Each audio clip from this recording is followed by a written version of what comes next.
Hi hello guys, welcome back to my channel. ಹೇಗಿದ್ದೀರಾ ಎಲ್ಲರೂ?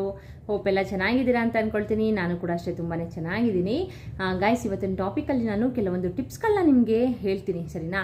ಆ ಟಿಪ್ಸ್ಗಳನ್ನ ನೀವು ಫಾಲೋ ಮಾಡ್ಕೊಂಡು ಬಂದುಬಿಟ್ರೆ ನಿಜವಾಗ್ಲೂ ನಾರ್ಮಲ್ ಡೆಲಿವರಿ ಹಾಗೆ ಆಗುತ್ತೆ, ಖಂಡಿತವಾಗ್ಲೂ ಹಾಗೆ ಆಗುತ್ತೆ, ಓಕೆನಾ? ಅದು ಯಾವ್ಯಾವ ಟಿಪ್ಸ್ಗಳು ಅಂತ ನಿಮಗೆ ಗೊತ್ತಾಗಬೇಕು ಅಂತ ಅಂದರೆ ವಿಡಿಯೋನ ಎಲ್ಲೂ ಸ್ಕಿಪ್ ಮಾಡಿಬಿಡಿ, ಎಂಡಿಂಗ್ವರೆಗೂ ನೋಡಿ. ಹಾಗೆಯೇ ನಿಮಗೆ ಗೊತ್ತಲ್ಲ, ನನ್ನ ಚಾನಲ್ಗೆ ಸಬ್ಸ್ಕ್ರೈಬ್ ಮಾಡ್ಕೊಳ್ಳೋದಿರೋರು ದಯವಿಟ್ಟು ಸಬ್ಸ್ಕ್ರೈಬ್ ಮಾಡಿಕೊಂಡು ಸಪೋರ್ಟ್ ಮಾಡಿ. ಸಬ್ಸ್ಕ್ರೈಬ್ ಮಾಡ್ಕೊಂಡ್ರಾ?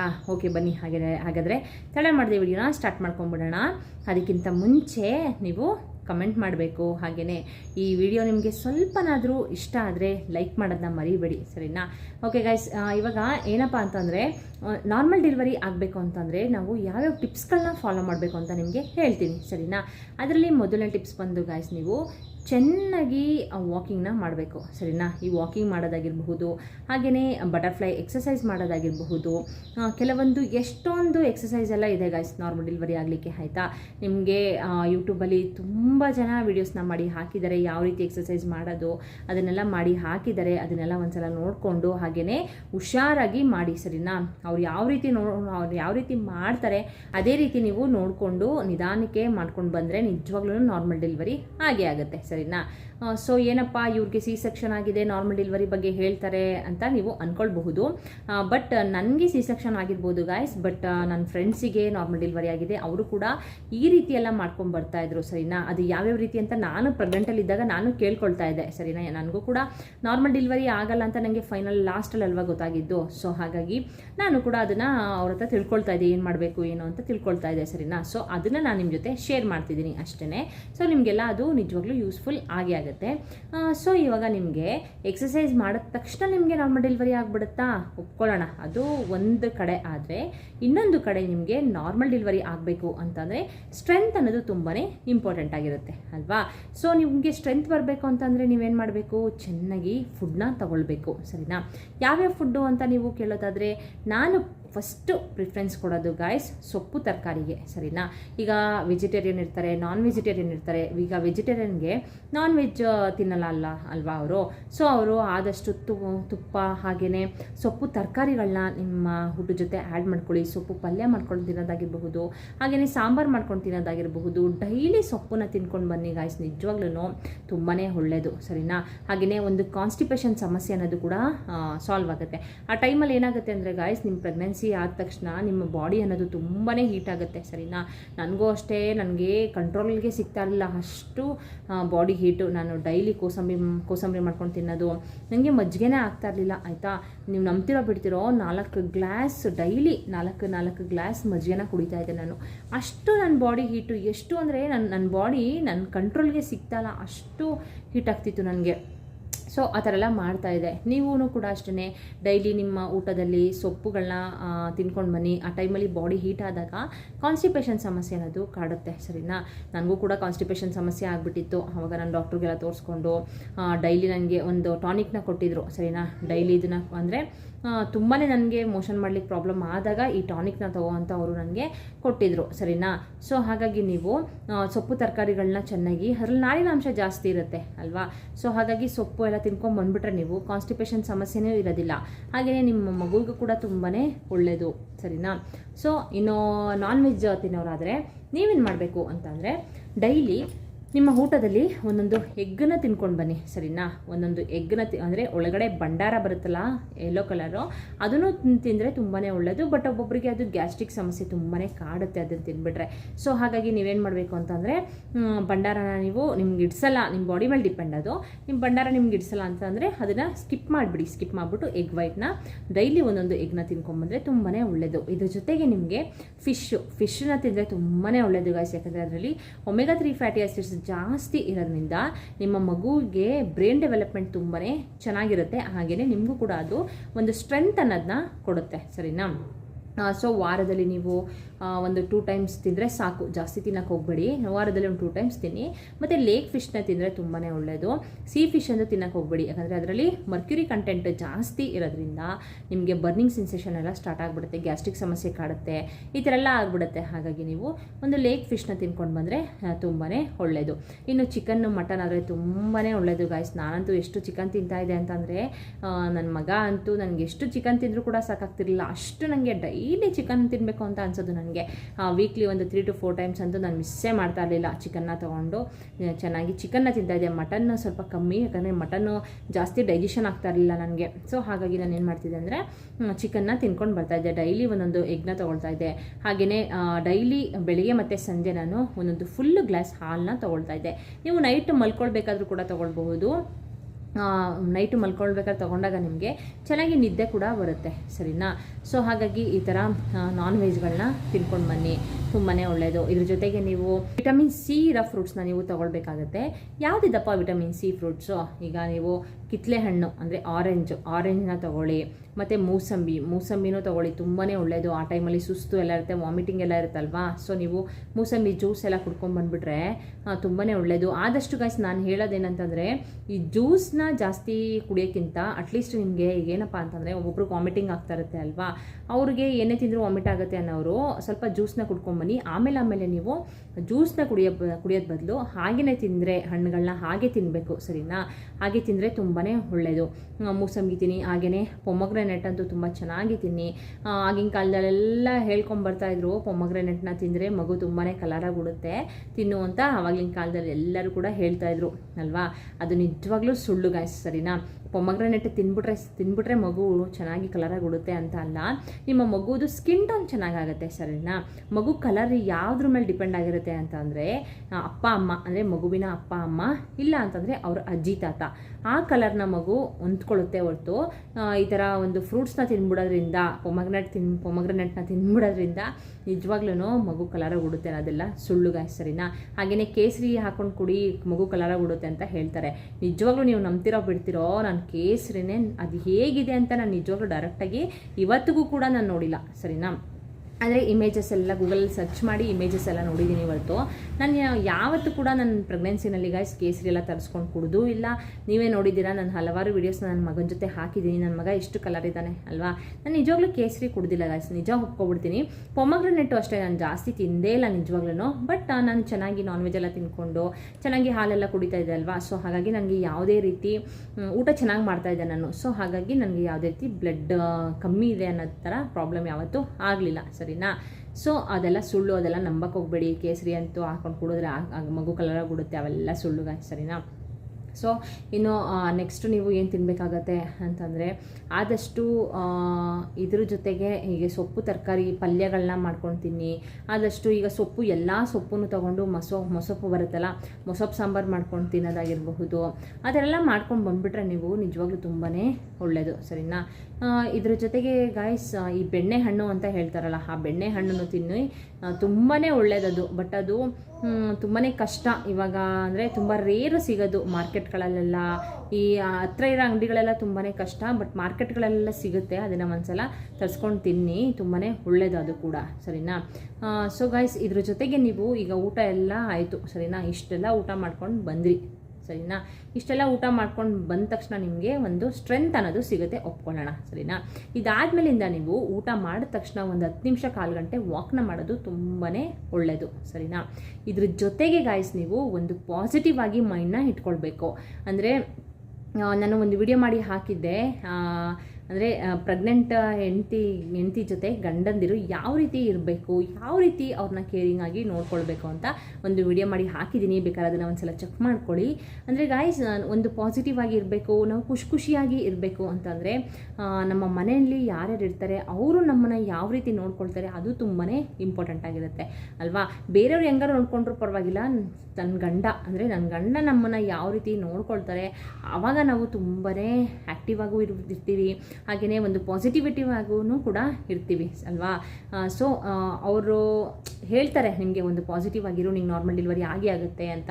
ಸೊ ನನ್ನ ಪ್ರಕಾರ ಏನಂದರೆ ಗಾಯ್ಸ್, ಬೇರೆಯವರು ಅಂದರೆ ಇನ್ನೊಬ್ಬರಿಂದ ನಾವು ಪಾಸಿಟಿವ್ ಆಗಿರು ಅಂತ ಹೇಳಿಸ್ಕೊಂಡು ನಾವು ಪಾಸಿಟಿವ್ ಆಗಿ ಇರೋಕ್ಕಿಂತ ಅದು ನಮ್ಮಲ್ಲೇ ಬರಬೇಕು, ಸರಿನಾ. ಅಂದರೆ ನನಗೆ ನಾರ್ಮಲ್ ಡೆಲಿವರಿ ಆಗುತ್ತೆ, ನಾನು ಯಾಕೆ ತಲೆ ಕೆಡಿಸ್ಕೊಬೇಕು, ನನಗೇನು ಪ್ರಾಬ್ಲಮ್ ಇಲ್ಲ, ನಂಗೆ ನಾರ್ಮಲ್ ಡೆಲಿವರಿ ಆಗುತ್ತೆ, ಆ ಟೈಮಲ್ಲಿ ನನಗೆ ದೇವರು ಶಕ್ತಿ ಕೊಡ್ತಾನೆ, ನಂಗೆ ಒಳ್ಳೇದು ಆಗುತ್ತೆ ಅಂತ ನೀವು ನಿಮ್ಮಲ್ಲೇ ಅದನ್ನು ಒಂದು ಪಾಸಿಟಿವಿಟಿ ಅನ್ನೋದನ್ನ ನೀವು ತುಂಬ್ಕೊಂಡ್ಬಿಡ್ಬೇಕು, ಸರಿನಾ? ಅವಾಗ ತುಂಬ್ಕೊಂಡಾಗ ನೀವೇನಾಗುತ್ತೆ ಅಂತ ಅಂದರೆ ಆ ಟೈಮಲ್ಲಿ ನಿಮಗೆ ತುಂಬಾ ಹೆಲ್ಪ್ ಆಗುತ್ತೆ. ಹೆದರಿಕೊಳ್ಳಲ್ಲ ನೀವು ನಾರ್ಮಲ್ ಡೆಲಿವರಿ ಟೈಮಲ್ಲಿ, ಪಾಸಿಟಿವ್ ಆಗೇ ಇರ್ತೀರಾ, ಆರಾಮಾಗಿ ಡೆಲಿವರಿ ಕೂಡ ಆಗುತ್ತೆ, ಸರಿನಾ? ಹಾಗೆಯೇ ಮನೆಯಲ್ಲೂ ಕೂಡ ಅಷ್ಟೇ, ಬೇರೆಯವರ ಬೈದದ್ದು ಆ ಥರ ಎಲ್ಲ ಮಾಡಿದ್ರೆ ನೀವು ತಲೆ ಕೆಡಿಸ್ಕೊಳಕ್ಕೆ ಹೋಗ್ಬಿಡಿ, ಜಾಸ್ತಿ ಬಿಟ್ಟಾಕಿ, ಲೀವ್ ಇಟ್ ಅಂತ ಅಲ್ಲೇ ಬಿಟ್ಟಾಕಿ. ನೀವು ನಿಮ್ಮ ಮಗು ಜೊತೆ ನಿಮ್ಮ ಮಗುವಿನ ಕೇರಿಂಗ್ ತುಂಬಾ ಇಂಪಾರ್ಟೆಂಟ್ ಆಗಿರುತ್ತೆ ಆ ಟೈಮಲ್ಲಿ, ಸರಿನಾ? ಪ್ರೆಗ್ನೆಂಟ್ ಅಂತ ಗೊತ್ತಿದ್ರು ಕೂಡ ಕೆಲವೊಬ್ಬರು ತುಂಬಾ ಹಿಂಸೆ ಕೊಡೋದು ಆ ಥರ ಎಲ್ಲ ಮಾಡೇ ಮಾಡ್ತಾರೆ, ಸರಿನಾ? ದಯವಿಟ್ಟು ಅವರಿಗೆಲ್ಲ ಒಂದು ಮಾತು ಹೇಳ್ತೀನಿ, ಆ ಥರ ಎಲ್ಲ ಪ್ರೆಗ್ನೆಂಟ್ ಲೇಡೀಸಿಗೆ ಯಾವತ್ತೂ ಕೂಡ ಹಿಂಸೆ ಕೊಡೋಕೆ ಹೋಗ್ಬೇಡಿ, ಅದು ನಿಜವಾಗ್ಲೂ ಒಳ್ಳೇದಲ್ಲ. ಆ ಶಾಪ ನಿಮಗೆ ನಿಜವಾಗ್ಲೂ ಕಾಡುತ್ತೆ. ಸುಮಾರು ಜನ ಅನುಭವಿಸ್ತಾ ಇರ್ತಾರೆ ಆ ಥರ. ಈಗ ಅತ್ತೆ ಮಾವನ ಕಿರಿಕಿರಿ ಆಗಿರಬಹುದು, ಎಲ್ಲ ಗಂಡನೇ ಚೆನ್ನಾಗಿ ನೋಡ್ಕೋತಾ ಇರೋದಿಲ್ಲ, ಆ ಥರ ಎಲ್ಲ ತುಂಬಾ ಅನುಭವಿಸ್ತಾ ಇರ್ತೀರ ಅಲ್ವಾ? ದಯವಿಟ್ಟು ಅವ್ರಿಗೆಲ್ಲ ನಿಜವಾಗ್ಲೂ ಪ್ರೆಗ್ನೆಂಟ್ ಲೇಡೀಸ್ಗೆ ಯಾರ್ಯಾರು ಈ ಥರ ಎಲ್ಲ ಮಾಡ್ತಾರೆ ಅವ್ರಿಗೆ ಯಾವುದೇ ಕಾರಣಕ್ಕೂ ಕೂಡ ನಿಜವಾಗ್ಲೂ ಒಳ್ಳೇದಂತೂ ಆಗೋದಿಲ್ಲ, ಅದು ಶಾಪವಾಗಿ ಕೂಡ ಕಾಡುತ್ತೆ, ಸರಿನಾ? ಸೊ ದಯವಿಟ್ಟು ಆ ಥರ ಎಲ್ಲ ಮಾಡೋಕ್ಕೆ ಹೋಗ್ಬೇಡಿ.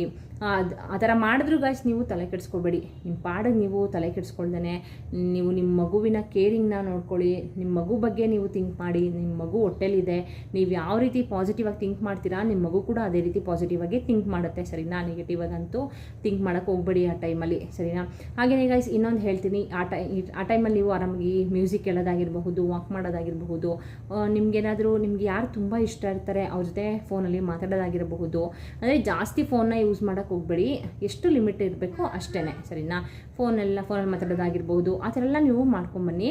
ಅದಕ್ಕಿಂತ ಮೇನಾಗಿ ನೀವು ನಂಬ್ತಿರೋ ಬಿಡ್ತಿರೋ ಹೊಟ್ಟೆಲಿ ನಿಮ್ಮ ಮಗು ನೀವೇನೇ ಮಾತಾಡಿದ್ರು ಕೇಳಿಸ್ಕೊಳ್ಳುತ್ತೆ, ಓಕೆನಾ? ನನ್ನ ಎಕ್ಸ್ಪೀರಿಯೆನ್ಸ್ ಅದು. ನಾನು ಆಲ್ರೆಡಿ ಒಂದು ವಿಡಿಯೋದಲ್ಲಿ ಹೇಳಿದ್ದೆ ನನಗೇನು ಎಕ್ಸ್ಪೀರಿಯೆನ್ಸ್ ಆಗಿತ್ತು ಅಂತ. ಇದರಲ್ಲೂ ಕೂಡ ಒಂದು ಚಿಕ್ಕದಾಗಿ ನಿಮಗೆ ಹೇಳ್ಬಿಡ್ತೀನಿ, ಸರಿನಾ? ಒಂದಿನ ನನಗೆ ಫುಲ್ಲು ನಿದ್ದೆ ಬರ್ತಾಯಿತ್ತು, ತುಂಬಾ ನಿದ್ದೆ ಅಂತಂದರೆ ನಿದ್ದೆ ಬರ್ತಾ ಇದೆ, ಬಟ್ ನಿದ್ದೆ ಮಾಡೋಕ್ಕೆ ಪಾಪು ಬಿಡ್ತಾಯಿಲ್ಲ. ನಾನು ಕಣ್ಣು ಮುಚ್ಚಿದ್ರೆ ಸಾಕು ಪಾಪು ಕಿಕ್ಕಿಂಗ್ ಜಾಸ್ತಿ ಆಗ್ತಾಯಿತ್ತು. ಮಾರ್ನಿಂಗ್ ಒಂದು 4 o'clockವರೆಗೂ ನನಗೆ ನಿದ್ದೆನೇ ಬರಲಿಲ್ಲ. ಅದಾದ್ಮೇಲಿಂದ ನಿದ್ದೆ ಬರೋಕ್ಕೆ ಸ್ಟಾರ್ಟ್ ಆಯಿತು.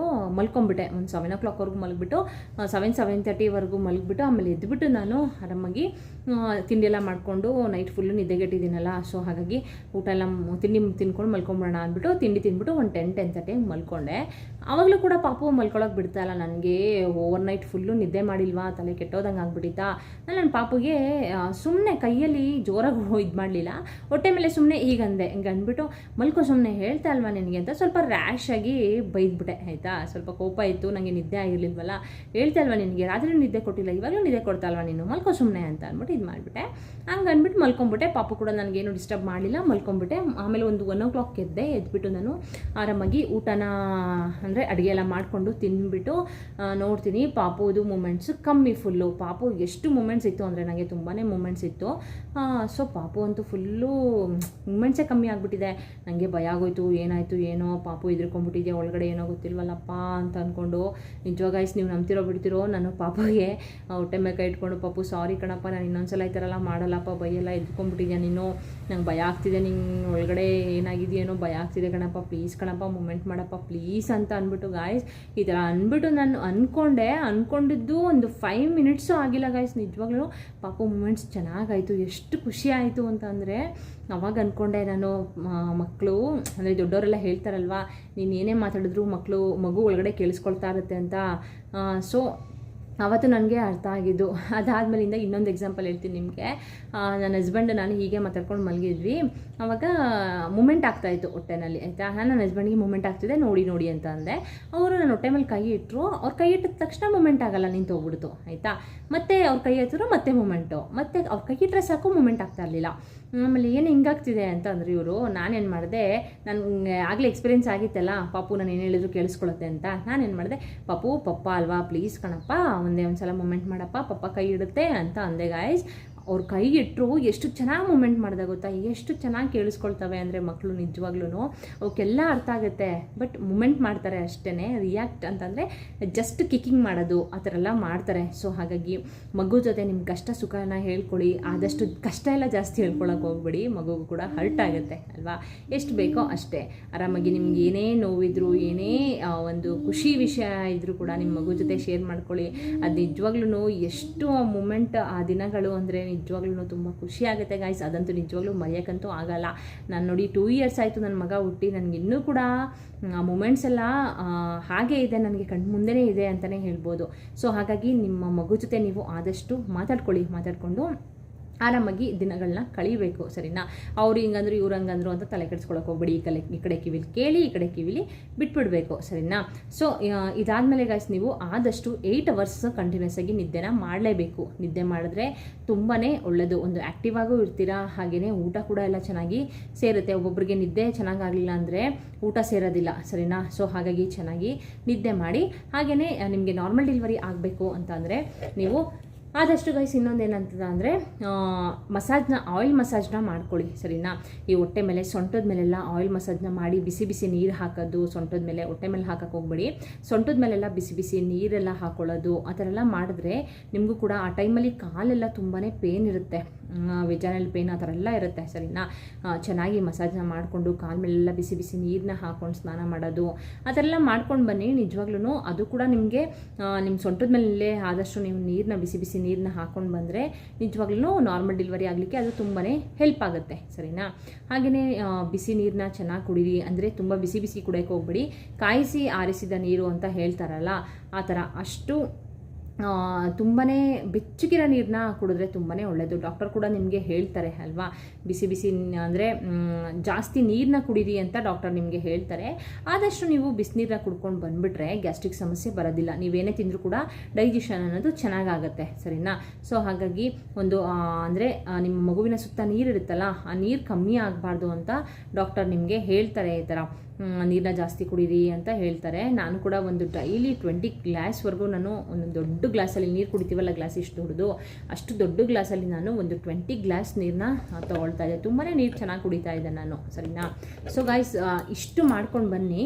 ಇಷ್ಟು ಮಾಡ್ಕೊಂಡು ಬಂದುಬಿಟ್ರೆ ನೀವು ನಿಜವಾಗ್ಲೂ ನೀವು ಆರಾಮಾಗಿ ಆ ಟೈಮಲ್ಲಿ ಇನ್ನೊಂದು ಹೇಳ್ತೀನಿ, ನಿಮ್ಮದು ಹೆರಿಗೆ ಟೈಮಲ್ಲಿ ನೀವು ಆದಷ್ಟು ಪಾಸಿಟಿವ್ ಮೈಂಡಾಗಿರಬೇಕು. ಹಾಗೆ ಆಗುತ್ತೆ, ನನ್ನ ಕೈಲಿ ಹಾಗೆ ಆಗುತ್ತೆ ಅಂತ ಪಾಸಿಟಿವ್ ಆಗಿ ಇರಬೇಕು. ಆ ಟೈಮಲ್ಲಿ ಯಾವ ರೀತಿ ಸ್ಟ್ರೆಂತ್ ದೇವ್ರು ಕೊಡ್ತಾರೆ ಅಂತ ನಿಜವಾಗ್ಲೂ ಗೊತ್ತಿಲ್ಲ ಗಾಯ್ಸ್.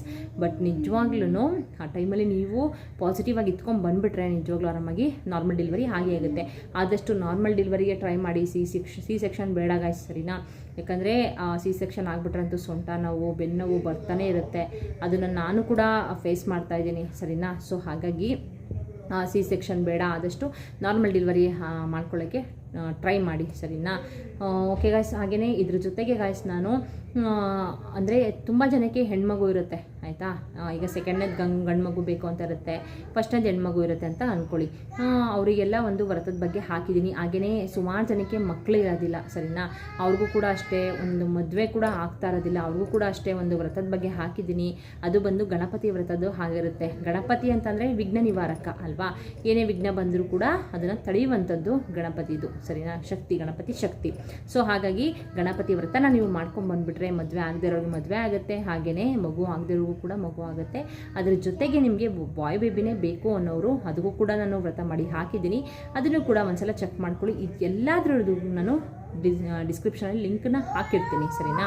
ಹಾಗೆಯೇ ನನ್ನ ಮಗಂದು ಫುಲ್ಲು ಸ್ಕ್ಯಾನಿಂಗ್ ರಿಪೋರ್ಟು, ಹಾಗೆಯೇ ಒಂದು ಪ್ಲೆಸೆಂಟ್ ಆ ಪೊಸಿಷನಿಂದ ನಿಜವಾಗ್ಲೂ ಒಂದು ಬಾಯ್ ಬೇಬಿ ಆಗುತ್ತಾ ಗರ್ಲ್ ಬೇಬಿ ಆಗುತ್ತಾ ಅಂತ ಫೈಂಡ್ ಔಟ್ ಮಾಡಬಹುದಾ ಅನ್ನೋದನ್ನು ಕೂಡ ನಾನು ಶೇರ್ ಮಾಡಿದ್ದೀನಿ. ಹಾಗೆಯೇ anomaly scanning report, NT scanning report, 9 month scanning reports ಎಲ್ಲನೂ ಕೂಡ ಶೇರ್ ಮಾಡಿದ್ದೀನಿ ಗೈಸ್. ನಾನು ಎಲ್ಲಾದ್ರದ್ದು ನಾನು ಇದು ಡಿಸ್ಕ್ರಿಪ್ಷನಲ್ಲಿ ಲಿಂಕನ್ನ ಕೊಟ್ಟಿರ್ತೀನಿ, ಒಂದ್ಸಲ ಚೆಕ್ ಮಾಡ್ಕೊಳ್ಳಿ.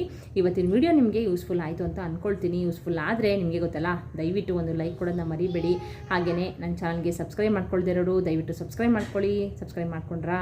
ಓಕೆ. ಹಾಗಿದ್ರೆ ಕಮೆಂಟ್ ಮಾಡಿ ಈ ವಿಡಿಯೋ ಹೇಗಿತ್ತು ಅಂತ. ಹಾಗೆಯೇ ನಿಮ್ಗೆ ಇನ್ನೂ ಯಾವ್ಯಾವ ರೀತಿ ವೀಡಿಯೋಸ್ ಬೇಕು ಅಂತ ಕಮೆಂಟ್ ಮಾಡಿದ್ರೆ ನಾನು ಮಾಡಲಿಕ್ಕೆ ಟ್ರೈ ಮಾಡ್ತೀನಿ. ಹಾಗೆಯೇ ಲೈಕ್ ಮಾಡೋದನ್ನ ಮರಿಬೇಡಿ ಅಂತ ಹೇಳ್ತಾ ಇವತ್ತಿನ ವಿಡಿಯೋನ ಎಲ್ಲಿಗೆ ಎಂಡ್ ಮಾಡ್ತೀನಿ. Bye bye, see you, take care.